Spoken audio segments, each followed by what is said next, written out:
வணக்கம் மாணவர்களே, இன்றைக்கு நம்ம வீடியோவில் 11ஆம் வகுப்பு விலங்கியல் விலங்குலகம் பாடத்திலிருந்து தொகுதி முதுகுநானுடையவையை பற்றி பார்க்கலாம். வாங்க வீடியோக்குள்ளே போகலாம். ஸோ முதுகுநானுடையவையை ஆங்கிலத்தில் கார்டேட்டா அப்படின்னு சொல்கிறோம்.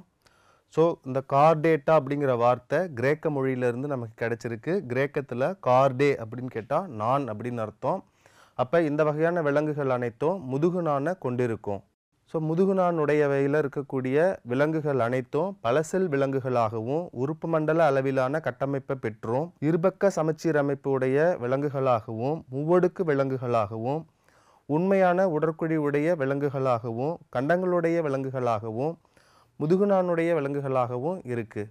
ஸோ முதுகுநானுடையவை தொகுதியில் இருக்கக்கூடிய விலங்குகள் அனைத்திற்கும் மலப்பிழைக்கு பின்னாடி வால் இருக்கும். ஸோ இரத்த ஓட்ட மண்டலத்தை பொறுத்த வரைக்கும் மூடிய இரத்த ஓட்ட மண்டலம் இருக்கும். இதில் ஒரே ஒரு எக்ஸப்ஷன் இருக்குது. யூரோகார்டேட்டாவில் வரக்கூடிய விலங்குகள் மட்டும் திறந்த இரத்த ஓட்ட மண்டலத்தை கொண்டிருக்கும். முதுகுநானுடையவை அனைத்தும் மயோஜெனிக் வகை இதயத்தை பெற்றிருக்கும். இங்கேயும் ஒரே ஒரு எக்ஸப்ஷன் இருக்குது. ஸோ செஃபலோகார்டேட்டாவில் இருக்கக்கூடிய விலங்குகளில் மட்டும் இதயம் கிடையாது. ஸோ முதுகுநானுடையவையில் நல்லா ஃபெமிலியராக தெரிஞ்ச மீன்கள், இருவாழ்விகள், ஊர்வன, பரப்பன, பாலூட்டிகள் போன்ற விலங்குகளும் ஓரளவு தெரிஞ்ச லேண்ட்ஸ்லைட் போன்ற உயிரிகளும் டியூனிகேட்டுகளும் அடங்குது. ஒரு முதுகுநானுடைய விலங்குனா அதுக்கு 3 முக்கிய பண்புகள் இருக்கணும். ஸோ ஒன்று முதுகுநான், இரண்டாவது நரம்பு வடம், மூன்றாவது தொண்டை செவில் பிளவுகள்னு சொல்கிறோம். ஸோ ஃபஸ்ட்டு முதுகுநானை பற்றி பார்க்குறோம். ஸோ முதுகுநான்கிறது கருவளர்ச்சி காலத்தில் ஒரு சிறிய குச்சி மாதிரியான அமைப்பு தோன்றும். இதை தான் நம்ம முதுகுநான் அப்படின்னு சொல்கிறோம். ஸோ இந்த முதுகுநான் நரம்பு வடத்திற்கு கீழே முதுகுநானுடைய உயிரிகளில் காணப்படுது.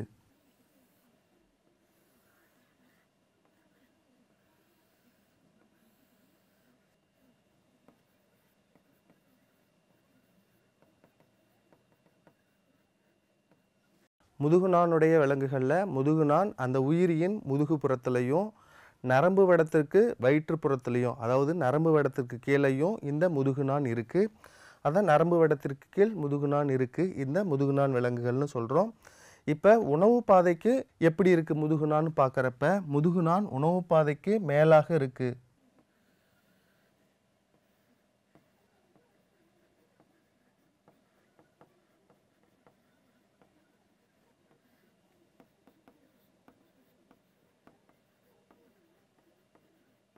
முதுகுநானுடைய உயிரிகளில் முதுகுநானானது நரம்பு வடத்திற்கு கீழேயும் உணவு குழலுக்கு மேலேயும் இருக்குது. முதுகுநானானது ஒரு தொன்மையான அகசட்டகம்னு சொல்கிறோம். இது லாம்ப்ரே மற்றும் லான்செட்டில் வாழ்நாள் முழுவதும் முதுகுநானாகவே இருக்கும். அதுவே முதுகெலும்பிகளில் முதிர்ச்சி அடைந்த நிலையில் முதுகுநான் முதுகெலும்பு தொடராக மாற்றீடு செய்யப்பட்டிருக்கும். ஸோ அடுத்தது நரம்பு வடம். நரம்பு வடம்ங்கிறது முதுகுநானுக்கு மேலே இருக்கக்கூடியது நரம்பு வடம். முதுகுப்புற சுவருக்கு, அதாவது உயிரியின் முதுகுப்புறத்துக்கு கீழே இருக்கக்கூடியது இந்த நரம்பு வடம்னு சொல்கிறோம். நரம்பு வடம் பொறுத்த வரைக்கும் குழல் வடிவத்தில் இருக்குது.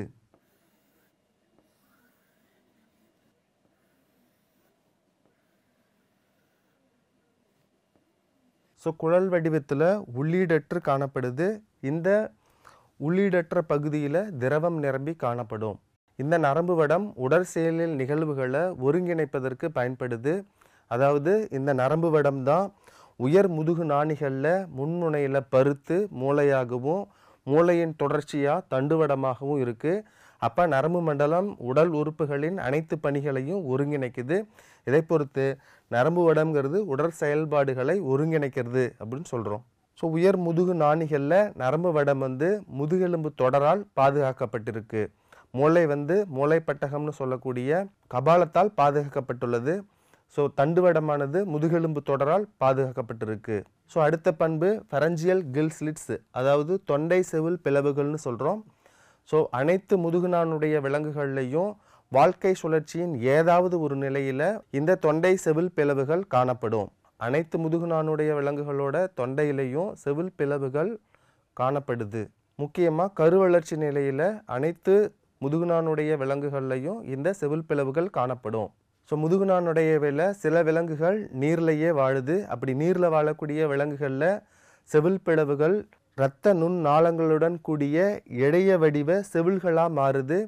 இந்த செவில்கள் அந்த நீர்வாழ் விலங்குகளில் சுவாசத்திற்கு பயன்படுது. ஸோ நிலவாழ் விலங்குகளில் இந்த செவில் பிளவுகள் செவில்களாக மாறுவது கிடையாது. ஏன்னா நிலவாழ் விலங்குகளுக்கு செவில் மூலமாக சுவாசம் நடைபெறுவது இல்லை. அப்போ செவில் தேவையில்லை. செவில் தேவையில்லைங்கிறப்ப கருவளர்ச்சி காலத்தில் தோன்றிய செவில் பிளவுகள் உயிரி வளர வளர படிப்படியாக மறைகிறது. முதுகுநானுடைய மற்றும் முதுகுநானற்ற விலங்குகளுக்கிடையே இருக்கக்கூடிய ஒற்றுமை வேற்றுமைகளை நம்ம இப்போ பார்க்கலாம். ஃபஸ்ட்டு முதுகுநான். முதுகுநானுடையவையில் முதுகுநான் இருக்கும், முதுகுநானற்றவையில் முதுகுநான் இருக்காது. அடுத்தது நரம்பு வடம். முதுகுநானுடையவையில் முதுகு புறத்தில் ஒற்றை குழல் வடிவ உள்ளீடற்ற திரவம் நிரம்பிய நரம்பு வடம் காணப்படும். அதுவே முதுகுநானற்ற விலங்குகளில் ஓர் இணை, அதாவது 2 வயிற்றுப்புறத்தில் காணப்படக்கூடிய திட நரம்பு வடம் காணப்படும். அடுத்தது செவில் பிளவுகள். முதுகுநானுடையவையில் தொண்டை செவில் பிளவுகள் வாழ்க்கையின் ஏதாவது ஒரு நிலையில், முக்கியமாக கருவளர்ச்சி காலத்தில் காணப்படும். முதுகுநானற்றவையில் செவில் பிளவுகள் காணப்படுவது இல்லை. அடுத்தது இதயம். முதுகுநானுடையவையில் இதயம் காணப்படும். இதயம் வயிற்றுப்புறத்தில் காணப்படுது, அதாவது வென்ட்ரல் சைடில் இருக்கக்கூடிய ஹார்ட் இங்கே இருக்குது. முதுகுநானற்றவையில் பெரும்பாலும் இதயம் இருக்காது. அப்படியே இதயம் இருந்தாலும் முதுகுப்புற இதயம், அதாவது டார்சல் ஹார்ட் இருக்கும். அப்படி இல்லைன்னா லேட்ரல் பக்கவாட்டு இதயம் காணப்படும். முதுகுநானுடையவையில் வால் காணப்படும். வாலானது அந்த உயிரியின் மலப்புழைக்கு அடுத்து காணப்படுது. முதுகுநானற்றவையில் வால் காணப்படுவது இல்லை. அடுத்தது உணவுக்குழல். உணவுக்குழலை பொறுத்த வரைக்கும் முதுகுநானுடையவையில் முதுகுப்புறத்தில் நரம்பு வடம், நரம்பு வடத்திற்கு வயிற்றுப்புறத்தில் முதுகுநான், முதுகுநானுக்கு வயிற்றுப்புறத்தில் உணவுக்குழல் இருக்கும். இதை பொறுத்து உணவுக்குழல் நரம்பு வடத்திற்கு கீழாக காணப்படுது. அதுவே முதுகுநானற்றவையில் நரம்பு வடம் வயிற்றுப்புறத்தில், அந்த உயிரின் வயிற்றுப்புறத்தில் இந்த நரம்பு வடம் இருக்கும். அப்போ நரம்பு வடத்தின் முதுகுப்புறத்தில் இந்த உணவுக்குழல் இருக்கும். உணவுக்குழல் நரம்பு வடத்திற்கு மேலாக காணப்படும்.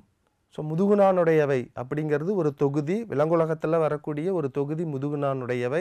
முதுகுநானுடையவை தொகுதியை மேலும் 3 துணை தொகுதிகளாக பிரிக்கிறோம்.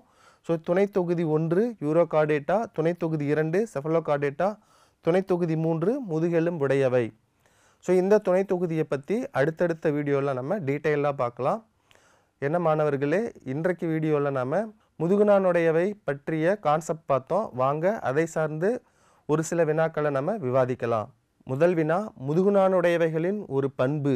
ஃபஸ்ட்டு செவில்கள், 2வது ஸ்பைராக்கிள்கள், 3வது மலப்புழையின் பின்வால், 4வது கைட்டினால் ஆன புற சட்டகம். ஃபஸ்ட்டு இருக்கிறது செவில்கள். முதுகுநானுடையவைகளில் ஒரு பண்பு செவில்களா அப்படின்னு பார்த்தோம்னா செவில்கள் முதுகுநானுடையவையில் இருக்குது. செவில்கள் முதுகுநானுடையவில் மட்டும்தான் இருக்குது அப்படின்னு பார்த்தா கிடையாது. இன்வெர்டிபிரேட்லையும் என்ன இருக்குது அப்படின்னு கேட்டிங்கன்னா செவில்கள் காணப்படுது. சுவாச உறுப்பாக ஆர்த்ரோபோடாவில் இருக்கக்கூடிய விலங்குகளுக்கு இருக்குது. அப்போ செவில்கள் முதுகுநானுடையவைக்கு மட்டும் கிடையாது, இன்வெர்டிபிரேட்டில் இருக்கக்கூடிய ஆர்த்ரோபோடாவுக்கு இருக்குது. அதை சார்ந்து செவில்கள்ங்கிறது நம்ம இங்கே சரியான விடையை எடுத்துக்கிறது இல்லை. அடுத்தது ஸ்பைராக்கிள்கள். ஸ்பைராக்கிள்ங்கிறது முதுகுநானுடையவையில் இருக்கா அப்படின்னு பார்த்தோன்னா கிடையாது.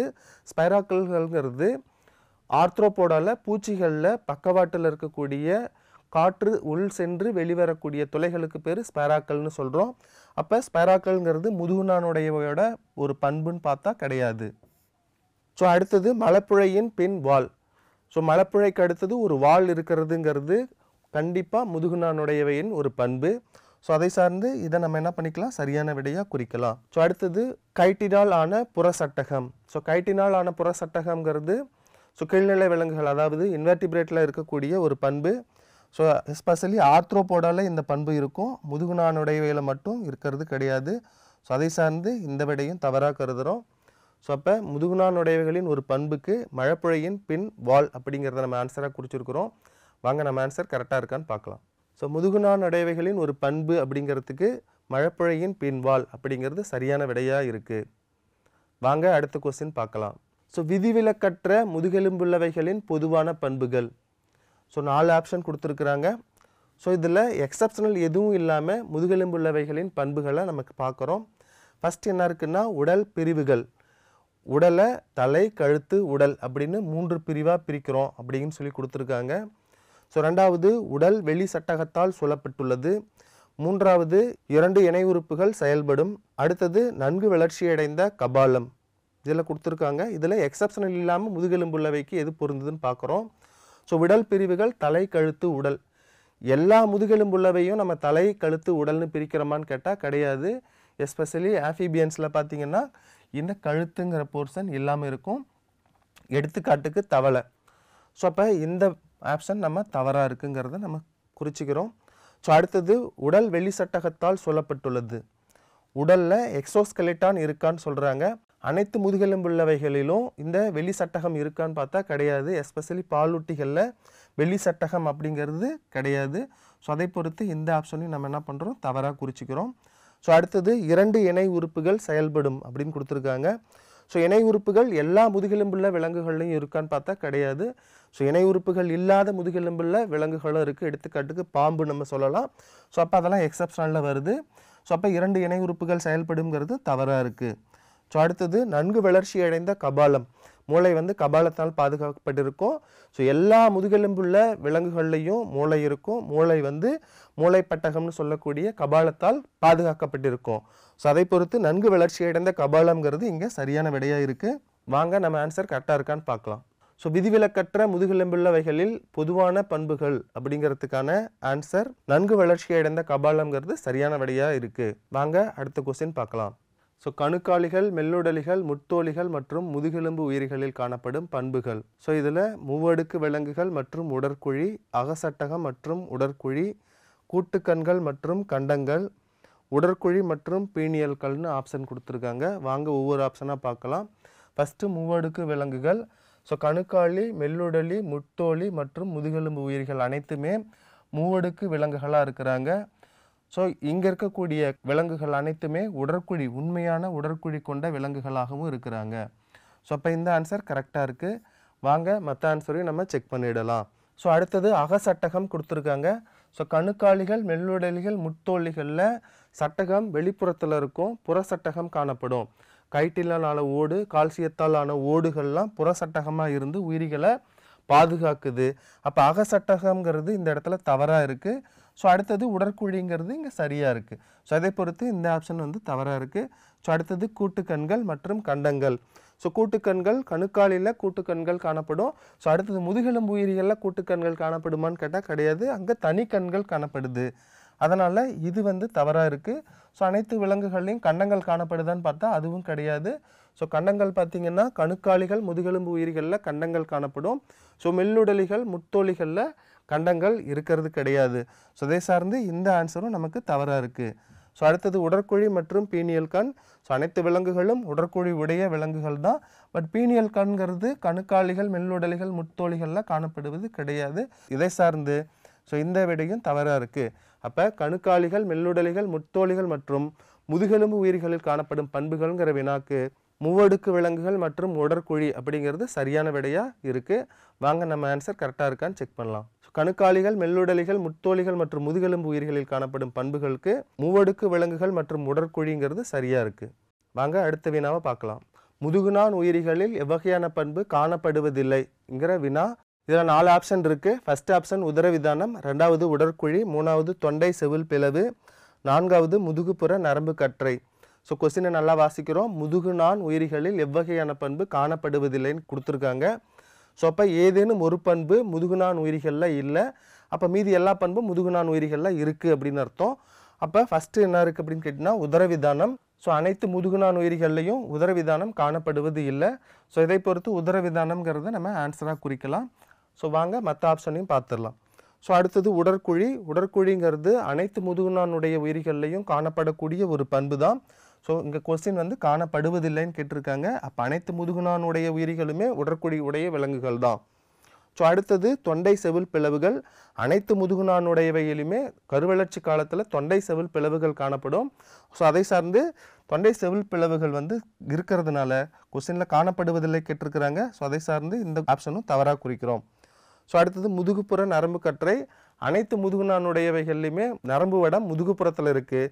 ஸோ அதை சார்ந்து அனைத்து முதுகுநானுடையிலும் முதுகுப்புற நரம்பு கற்றை காணப்படுது, ஆனால் கொஸ்டினில் காணப்படுவதில்லைன்னு கேட்டிருக்காங்க. அதை சார்ந்து இந்த ஆப்ஷனை நம்ம தவறாக குறிக்கிறோம்.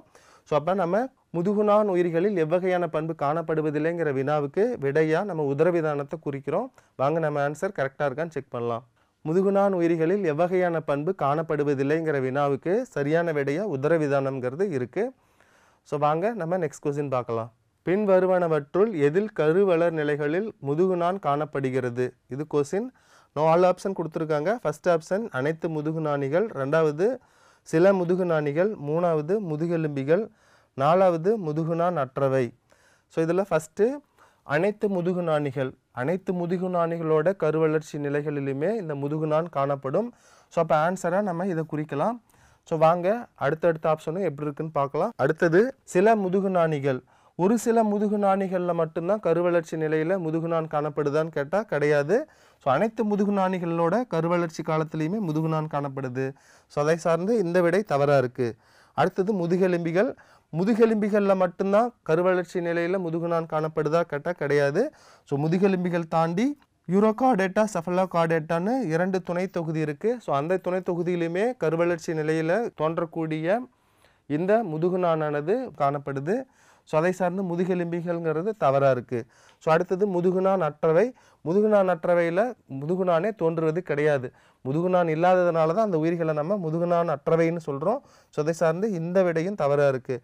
அப்போ பின்வருவனவற்றுள் எது கருவளர் நிலைகளில் முதுகுநான் காணப்படுகிறங்கிற கொஸ்டினுக்கு அனைத்து முதுகுநாணிகள் அப்படிங்கிறது சரியாக இருக்குது. வாங்க நம்ம ஆன்சர் கரெக்டாக இருக்கான்னு செக் பண்ணலாம். ஸோ பின்வருவனவற்றுள் எதில் கருவளர் நிலைகளில் முதுகுநான் காணப்படுகிறங்கிறது வினாக்கு அனைத்து முதுகுநாணிகள்ங்கிறது சரியான விடையாக இருக்குது. என்ன மாணவர்களே, இன்றைக்கு நாம் தொகுதி முதுகுநானுடையவை பற்றிய கான்செப்ட், அதை சார்ந்த போட்டித் தேர்வுகளில் கேட்கப்பட்ட வினாக்கள், விடைகள் மற்றும் அதற்கான விளக்கங்களை பற்றி பார்த்தோம். பயனுள்ளதாக இருக்கும். மீண்டும் அடுத்த வீடியோவில் வேற ஒரு கான்செப்டை பார்க்கலாம். நன்றி, வணக்கம்.